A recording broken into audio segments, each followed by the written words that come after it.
Hello, YouTube. My name is Alan, and it's that time once again. Let's talk metal. For tonight's topic, we are going to be talking about. Uh, Oops, sorry, having a little glitch with the microphone there. But yeah, we'll be talking about the Pride of Arlington, Virginia, deceased. Now, of course, I've known King Fowley casually for years, seen him play several times with both Deceased and October 31st, and he's been on Heavy Metallurgy several times with me and Marty. He's always been a really cool and really nice guy. So, yeah, apologies if there's a little bias here as I talk about their catalog. Um, for those unfamiliar, Deceased's roots go way back into the mid 80s. Most people think of them more of a 90s band because that's when they started releasing full-length albums. But they were putting out demos as early as 1986. And had they put out some full-length or even an EP by that time, they would be in that conversation for sort of, the very first wave of proto-death metal bands. They just never had an actual physical product out there at the same time as things like Scream Bloody Gore or Seven Churches or the Repulsion demo and album and all that kind of stuff. But yeah, Deceased lived in that same kind of territory where thrash metal was slowly or not so slowly mutating into death metal. But yeah, it wouldn't be, until years later that they would have a debut album come out. So yeah, there's a whole series of demos like The Evil Side of Religion, Birth by Radiation, etc. And there's a lot of different compilations and anthologies that have been put out over the years where you can hear a lot of that stuff if you want to. You just have to look at the track listing for each of those different anthologies carefully so that if you're looking for a particular demo or tracks from a particular time period, you make sure that you get the right anthology because each one will kind of have a different combination of things on it. Deceased also have some covers albums. King, of course, loves lots of different types of heavy metal. They've recorded a lot of cover songs over the time. So you'll come across albums, like this one too. This was Thrash Times at Ridgemont High that came out just a few years ago during the pandemic, where the band is just covering a lot of their favorite thrash metal tunes from over the years. They always do a good job on these kind of cover songs. They're actually very fun collections and definitely worth checking out if you like the band and you like the kind of stuff that they cover. Basically, if you have similar tastes to them, these are always a fun listen and hold up well to repeat listens.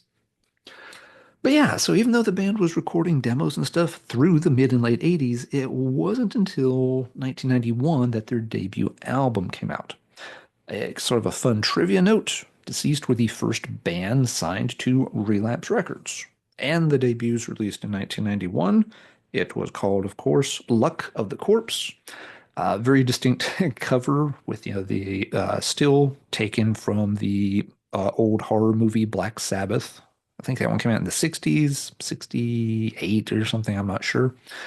But yeah, very distinct image and the kind of weird blued out still with the logo up in red in the top corner always made it kind of stand out to me.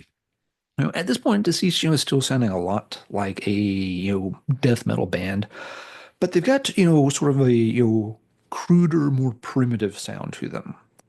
I did not hear this when it came out in 1991, but for folks that were active on the death metal scene and had been keeping up with it for a few years, Luck of the Corpse probably sounded a little dated for 1991, to be honest. By that point, a lot of American death metal bands were well into that whole sort of arms race of technicality, who could have, the, craziest, tempo changes and, the wildest drummer, the most over the top solos. They were really pushing those kind of boundaries already by 91. And Luck of the Corpse, of course, is not doing any of that. It's sticking to a much more raw, primitive kind of, death meets thrash kind of sound. King in particular is singing in a very death metal kind of grunt, very different than what he would do for, pretty much any of their later recordings. Now, all of that said, Luck of the Corpse actually holds up really, really well over time. I had not played it in ages. I had it sometime back in the mid 90s, I want to say. Yeah. And it's been years and years since I had played it.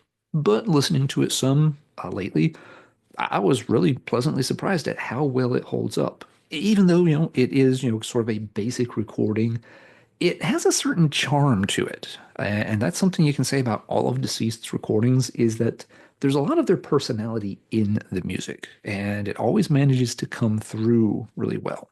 So yeah, even though this one, wasn't going to make, top three records of 1991 or anything on pretty much anyone's list, it's still a good album. The songs are still fun to listen to, and the band already does have kind of a unique sound. They weren't trying to sound exactly like Death or Obituary or Cannibal or anybody else.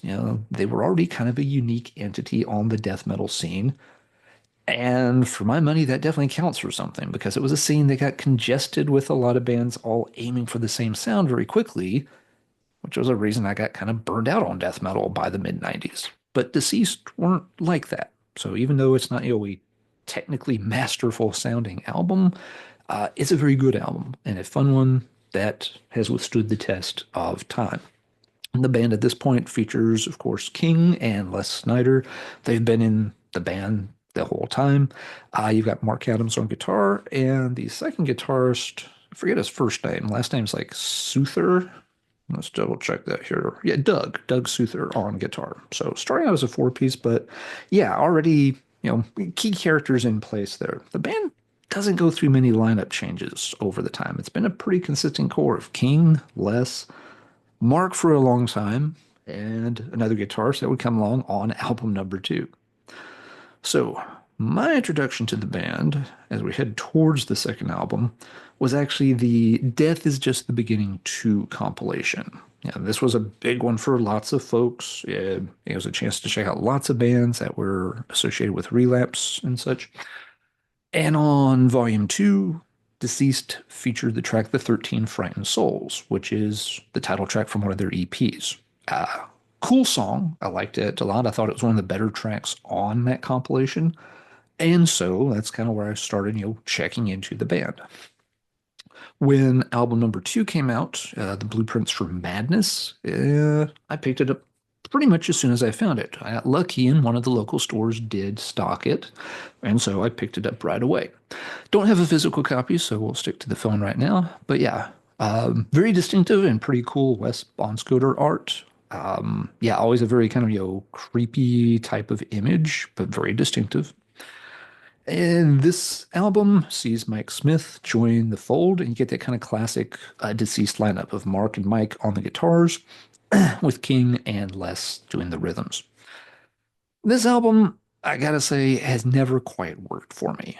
Yeah, when I got it, I was relatively disappointed with it. It's not a terrible album, but the original pressing, the sound in terms of production was really odd. It was kind of muddy and low to the point that it didn't make it hard to listen to and hear certain parts of the band. And in terms of songwriting, they were definitely moving forward. This didn't sound like Luck of the Corpse anymore, but they hadn't quite arrived at, their destination yet. It feels like a transitional album where the band knows where they've been and it knows where they're trying to go, but all the pieces haven't quite lined up and fallen into place just yet. So yeah, it's easily my least favorite of the Deceased full-length albums. Another one that I hadn't played for a very long time, but revisited recently, was really interested to see, okay, how does this one hold up? Has it grown on me with time? Is it better than I remember? Nah, it's about like I remember. It's like, yeah, they get points for trying. And again, it's not like the album sucks or anything. It's just kind of a hard one to listen to because you feel like they're close, but yeah, close isn't quite good enough in this case. So yeah, I was kind of disappointed with it upon release. Still doesn't really do a lot for me. And as such, yeah, I wasn't really paying much attention to Deceased after this. I'm like, okay, well, they had a cool song on a comp. I kind of like the Luck of the Corpse thing, but yeah, maybe this new direction's just not for me. So a couple years later, when word was circulating that they were getting ready for album number three, yeah, I wasn't really that interested. You know, to be honest, I was like, yeah, whatever. Blueprints was okay, but not good enough that I really want to buy the next album. But then something changed my mind. and that would be the power of advertising. I consider myself usually pretty skeptical and resilient when it comes to succumbing to, advertising type pressures. I don't tend to have a lot of FOMO or fall for a lot of gimmicks and stuff in advertising. But when I saw the advertisements for album number three, they did catch my eye. The one in particular that ended up hooking me was this issue of Metal Maniacs. This is the October 97 issue, but remember with magazines, the cover date was always several months ahead of the time it would get to the newsstand. This would have come out probably very late spring or early summer of 97. Uh, some of the cover stories, and I'm pretty sure the reason I bought this one was for the Emperor story. This is when Emperor was making their big comeback. Anthems to the Welcome at Dusk came out May 19th, 1997. And of course, folks were very interested to see what the band was going to be doing. This was, in a way, the first time one of the bigger Norwegian bands, other than Dark Throne or Immortal, had put anything out since all the Lords of Chaos kind of drama had played out. Mayhem had Day Mysterious, and of course, then went into hibernation and had to reload after Euronymous' death. Burzum, of course, Varg was already incarcerated and maybe kind of getting one of those folk albums out around this time. Sure, whatever. Emperor was regrouping as well and getting ready for the second album. So yeah, in a way, this ended up, I think, being a huge moment for black metal pushing through to a new audience and a new level of interest. Because yeah, everybody had been all worked up over all the drama of what had happened in 93, 94. But then here you finally had one of those really big pivotal bands, coming back with a big hype push and delivering an album that, yeah, most people consider an instant favorite. At the same time, though, Deceased was getting ready to release album number three. It would come out just a couple of weeks after Anthem to the Welcome at Dusk. I think it came out June 8th, 97. And there's no cover feature on Deceased here. A lot of good bands covered. But what caught me was the advertisement on the back. Relapse took out a full page ad, and about three-fourths, maybe a little bit more, of that is dedicated towards the new Deceased album, Fearless Undead Machines. And this ad did get me curious. The color scheme of it, the title, just there's no real hype put on here. It's not like, deceased are back, crawling out of the grave. It's just here's the picture, here's the title, three simple words: fearless, undead machines. And I was like, that does look pretty damn cool. And that's a pretty damn cool name for an zombie, what's obviously going to be a zombie album. Maybe I should maybe I should pick that one up or order that one when I get a chance. I don't remember exactly when I was able to stumble upon it, but yeah, I decided, okay, you know what, when I see it, I will pick it up. And I got it pretty soon after it came out. I just don't remember exactly when or where. And yeah, we get Fearless Undead Machines. This is a later pressing that I picked up much later. And this album, again, went in a bit hesitant. Like, okay, now this could go wrong.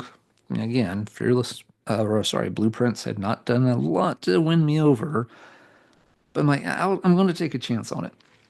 And right away, the intros to the silent creature. You start to get, the concept, the story being put together, and you get that, very first, guitar line where they're just playing it really fast. It reminds me a little bit of like, the quick part to the intro of the Halloween theme music for Michael Myers. As soon as I heard that guitar line, I'm just like, this is going to rule. Because you could tell right away they had cleaned up the sound. The sound was not going to have sound issues the way that Blueprints did in the production. And it just conveyed the fact right away that they know where they want to go this time. They have arrived there. It's come together. It's going to work. And it really does. It's a favorite to this day. It's a pretty long album, has a long runtime, but it's, telling this very involved kind of storyline.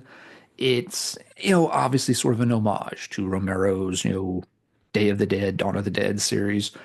And it works pretty well. It's neat because it's not just doing gory zombie stuff. We don't see, entrails being ripped out and, limbs ripped off and blood spurting everywhere. It really has more of that Night of the Living Dead appeal, where it's just the artwork conveys that sense of dread, that inevitability. And to me, that's what's really scary about zombie stuff. That's why zombies work as a trope. It's the fact that, yes, as King sings in here, they just keep coming and killing and killing like some fearless undead machines. You don't have to see all the blood and gore and guts and people being dismembered for it to be scary. It's the inevitability that they just won't stop. Uh, And they don't just focus on that here too. There's passages and songs and interludes that yeah, kind of focus on the scientific side, trying to approach it with reason, which obviously isn't going to work but so well. It kind of gets a little bit into the supernatural vibe too. We're looking like the psychic side of it, and the people doing the research on trying to figure out the zombies and all that. So they've got a lot of the different kind of zombie ideas all crammed into the story. So it makes for a long listen, a lot of lyrics packed into it, but it sounds fantastic. And on this one, it really feels like, they're leaving a lot of the death metal of their past behind and embracing more and more of the traditional metal sound, which all the members, well and truly love. They haven't completely abandoned that. You still have those heavier parts. There's no extreme metal mixed into this, but it's streamlined, it's cleaned up, it's given a really strong sense of melody, that's coming from their love of stuff like Iron Maiden, new wave of British heavy metal bands. They're finding a way to incorporate that and incorporate it really, really well. So yeah, one of my favorites to this day. It's held up extremely well. The only knock against the album, I think, would be the runtime. You do have to strap in for a pretty long listen, but it is a fun one.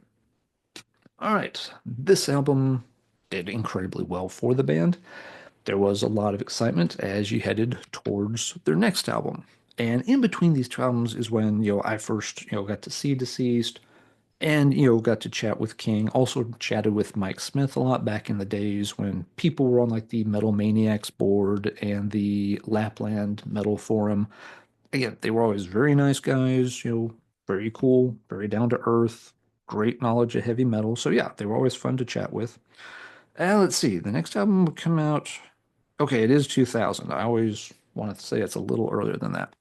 But yeah, from 97 with Fearless and Dead Machines, the follow-up album number four, Supernatural Addiction, came out in 2000. And fans were really, really hyped up for this one. There was a lot of excitement about it. Folks, knew the band was onto something really special with the sound they had formulated on Fearless and Dead Machines. And Supernatural Addiction sounded fantastic. It's in the same vein as what the band was doing when Fearless and Dead Machines, probably cleaned up a little bit more, a little better production. But this time, while it's kind of a concept album, all the songs, of course, have to do with the supernatural and a lot of classic tales, Poe and the Hitchhiker and stuff like that. It's not trying to tell one long story. So in this case, each song can kind of stand on its own 2 feet. It doesn't have to be part of a whole. The runtime's also then shorter, so it feels like you have a more compact, set of distinct songs that will stand out. With Fearless Undead Machines, sometimes with the longer run and this big, mega story going on, sometimes the songs can get a little bit sucked into that. But, here, each song is its own little universe. And it's one of the things that Deceased does really well before this, but especially from this point forward. You always get, these kind of, ghostly, ghastly tales, but they're always focused again more on like, the Twilight Zone kind of weird and supernatural, the classic horror and ghost stories, not the, very blasé, overdone gore stuff. And there's nothing wrong with that, except it's just been done to death. Deceased on their albums, they don't really go in that direction much. They want to, spook you with the creepiness, not just, traumatize you with, entrails being ripped out of every body hole. It works really well. They're very good at it. And part of that is the way that King delivers it. Not just his vocals, which are fine, but it always feels like he is telling you a ghost story that, hey, this, one time when I was driving, I picked up this mysterious stranger. It doesn't just feel like he's reciting or reading something. He's really good at kind of putting himself into the narrative, giving it that first person feeling, and it always comes across really, really well. And it does on all of the songs for Supernatural Addiction too. Um, Again, a very solid set of songs. This one, again, I was, in communication with the guys around that time, so I was really hyped for this. Um, Mike had let me hear some of the tracks from like the raw version of it before it was actually getting released, which was super cool of him. If I remember correctly, this is one of like only two albums where I'm actually in the thanks list. Mike was nice enough to kind of include several people from the Lapland metal board in his, shout outs. And so, yeah, there's a shout out to me buried in there somewhere, well, which was, just kind of a cool little thing. Now, in terms of how is this album 20 years later, it's honestly not one I go back to as much as some of the other albums. It's fine. This one, I think, is just a case of I played it so much when it came out that I kind of eventually got my fill of it. And so when I play it now, it's kind of like, okay, it's still sounds good, but yeah, I just don't feel the need to hear it so much anymore. If I was going to pick something to nitpick about on here, the closer, Ellie's Dementia, has never been my favorite track on here. It's a longer track. I think it's around 8 minutes. And it's got a very, kind of slow, lurching delivery to it, which is different for Deceased. By this point, again, they're really emphasizing the melodies. Mike and Mark are locked in as a fantastic guitar tandem. And so to have, this longer kind of plodding closer, um, it just never quite worked for me amazingly well. It's based on the Blair Witch project, which of course by that point, had blown up and was a huge thing. So cool concept, and it was neat that they tried something different. For me, it's just, not the best way to close out the album. Not my favorite song on there. But again, we're nitpicking there. Very cool picture of the band on the back cover as well. Always liked that one. All right, now after that, you get into a few years, and I think this is where, yeah, King had some health issues, and so it would be 2005 before the next album would come out. By the time it did, they had parted ways with Relapse Records, and the band expands to a five-piece for album number five, which was As the Weird Travel On. So yeah, King's not doing the drumming here. Dave Castillo is credited with drumming. They had known him from other projects, is my understanding, and he does a great job here. King could sing, but had basically be like, okay, got to take it a little easier, so no drumming for the time being. This is one that I heard it when it came out, but to be honest, I didn't spend much time with it. Like I said, this came out around 2005. Yeah, it was 2005. And 2005 was a point where I was paying less and less attention to new releases.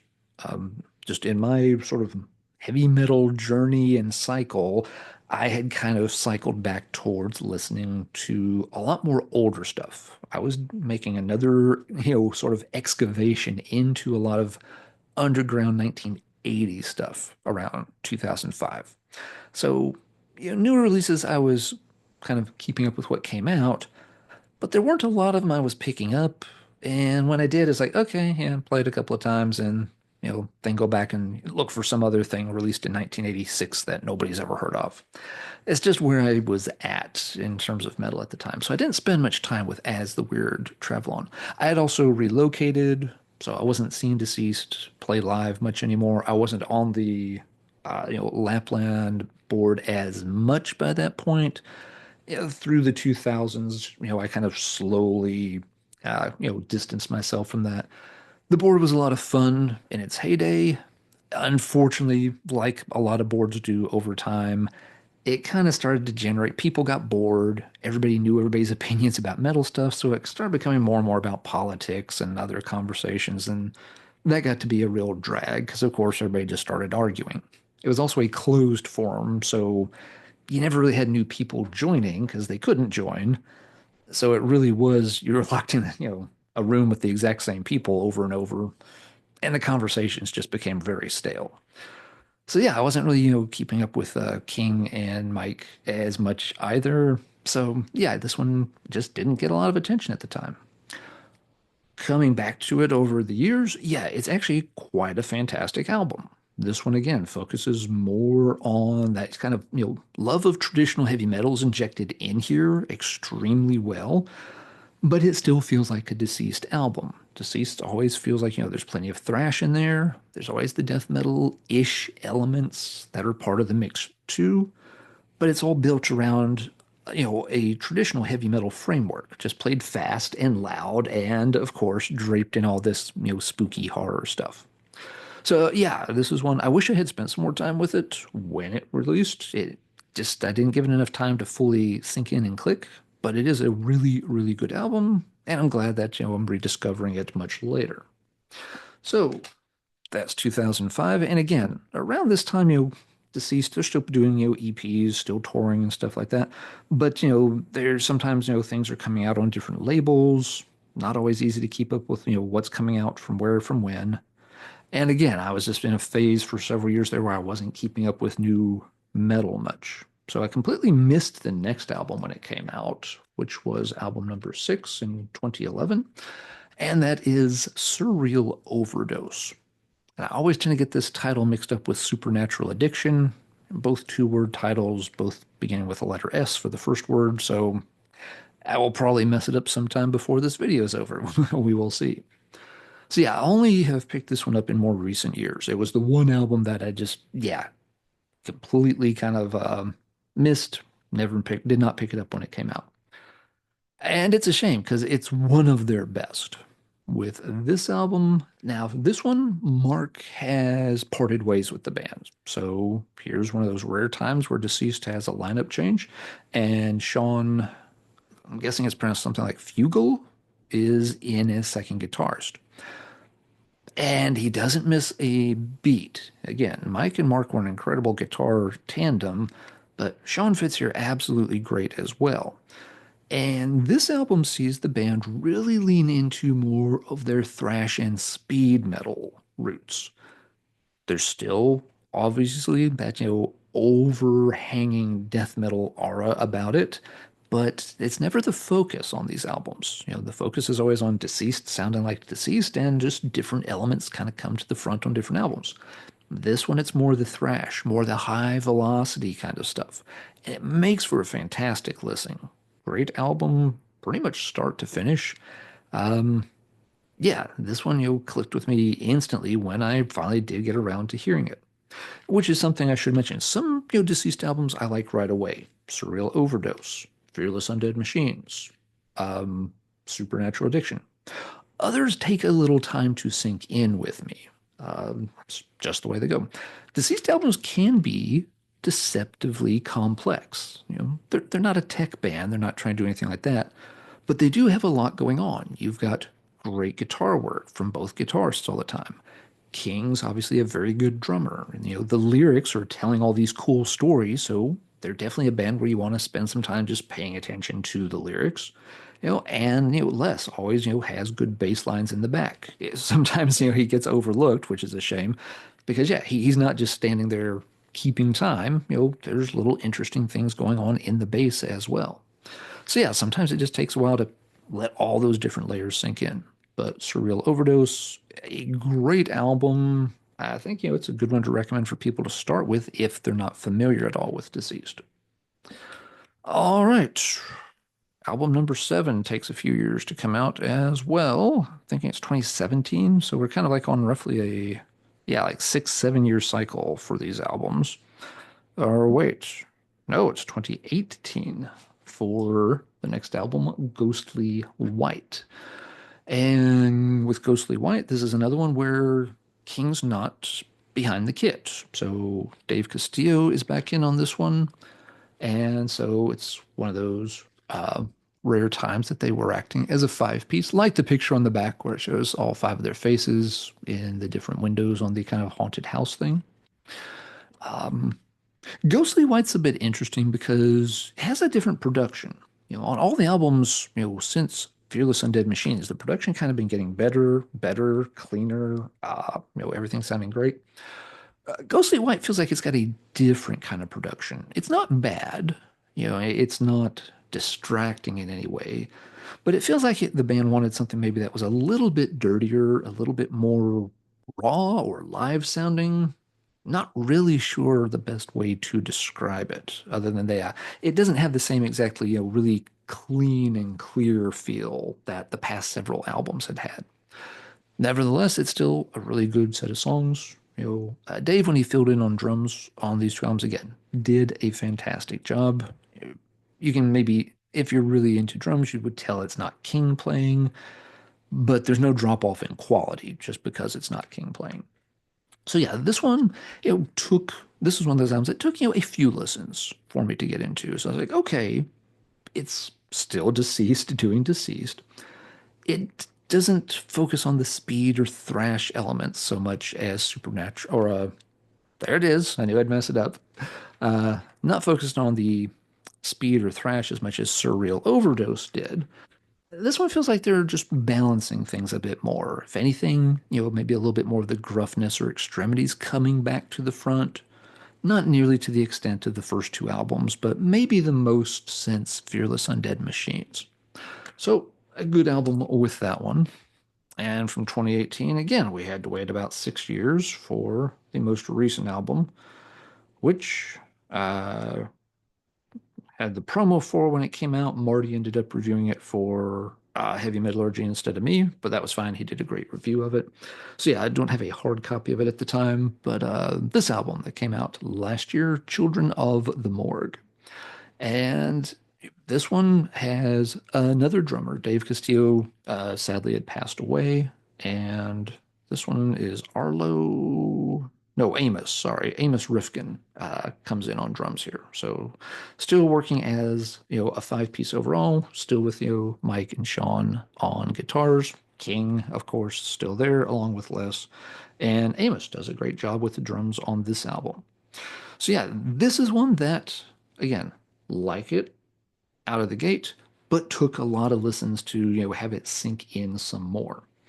Oh, the one thing on this album that, threw me off a little bit was the album to me feels a little bit slow out of the gate. Not the end of the world, but it begins with, let me work through the track listing here. You've got Destination Morg, is the 90-second instrumental opener. That's fine. And then you've got the title track is track number two, Children of the Morg, comes in close to 8 minutes. So you've got a long opener. It's a fine song. My only complaint would be that King does repeat the name of the song a lot in the chorus. It's always like, children, children, children, children of the morgue. And it gets said a lot because you've got 8 minutes and you got to fill it with something. And it kind of goes back to that chorus, which just repeats children a lot in the song. So you get to the end of it and you feel like you've already heard the song two or three times, even though you just played it once. And then you have another instrumental. You've got, 1 minute and 13 seconds of Turn to Wither before heading into Terror Knot. So it's kind of an odd track sequencing for the beginning of the album. You get to the end of track four, and you've really only heard two full-length songs, but one of them was a longer song that was kind of repetitive. So in a way, for me, it's not until you kind of get to that point that the album then feels like you're moving forward at more of a expected pace. But there are other short instrumentals spread in too. There's a 30-second uninvited dirge at track six. There's one more here. Yeah, you have another 30-second in between skull and with the vacant scale, skull with the vacant stare at track 10. So those don't really feel like they interrupt the flow of the album to me at all. Again, after you get through, the first four tracks, I think things fall into place really nicely. Um, it's just, yeah, the fact that it's just like it's intro, it's all right. Then this long song, children, children, children, children. Should make a drinking game out of every time he says children. Then it's like, okay, let's go with Another instrumental. Okay, let's wind it back up. Then we get to Terranaut. Okay, Terranaut's okay. And now, yeah, things are moving forward.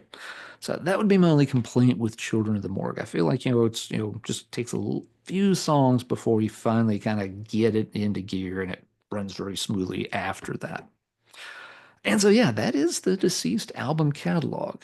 The band's been around for, I think 2026 will be what, the 40th anniversary of the first demo. So essentially 40 years on the scene. They're still out touring, of course, a ton. Can be found all over the place on, social media and online. And they've got a really, really great and consistent catalog. Only 8 albums across that span of time, but you know, as you saw, with really only one exception, and it's kind of a minor exception, Blueprints of Menace, everything else in their catalog I have enjoyed quite a bit. And even Blueprints gets points for trying and coming close, just it doesn't quite assemble for me. Other people love that album though, and that's absolutely fine that they do. But yeah, especially after Blueprints, you get a very consistent catalog where the band is always tweaking their formula a bit. It's not like the albums ever feel like they're just in cookie cutter mode either, which is something I appreciate a lot. A lot of these veteran bands, by the time you're getting into albums, 6 and 7 and 8, they're often just going back to the same well. And even if they do it very nicely, it's like, still kind of feel like I've heard this before. Anytime Deceased puts out an album, it doesn't feel like you've necessarily heard it before. There's always different ghost stories to tell. And again, they're always sort of, adjusting the knobs on how much thrash is this album going to have versus how much speed versus how much traditional metal, how much of the death, are we going to, kind of ramp up in the background. Um, so yeah, you're never quite sure how that mixture is going to turn out, but it's always going to turn out pretty damn good. So, a great catalog from a great band with some really great guys in it. That is the catalog of Deceased. So now it's time. Let's talk metal in the comments down below. What are your favorites from the Deceased catalog? Do you really prefer the, early, more grisly, deathly demos and Luck of the Corpse? Do you like one of the later albums better? What are your thoughts on Blueprints for Madness? Does that album click with you? Or is it one that you also, like myself, have some trouble getting over the hump with? So, how many times have you seen Deceased live? I don't know myself. I've lost count. I would guess I've seen Deceased about half a dozen times across North Carolina and shows in at least one show in Virginia as well. Maybe a couple more, maybe a couple fewer. But yeah, always a great and entertaining band to see live. If you got any fun Deceased stories from seeing them live, leave those in the comments for people to enjoy too. All right, that is going to do it. So until next time, everybody take care. And as always, keep banging your head.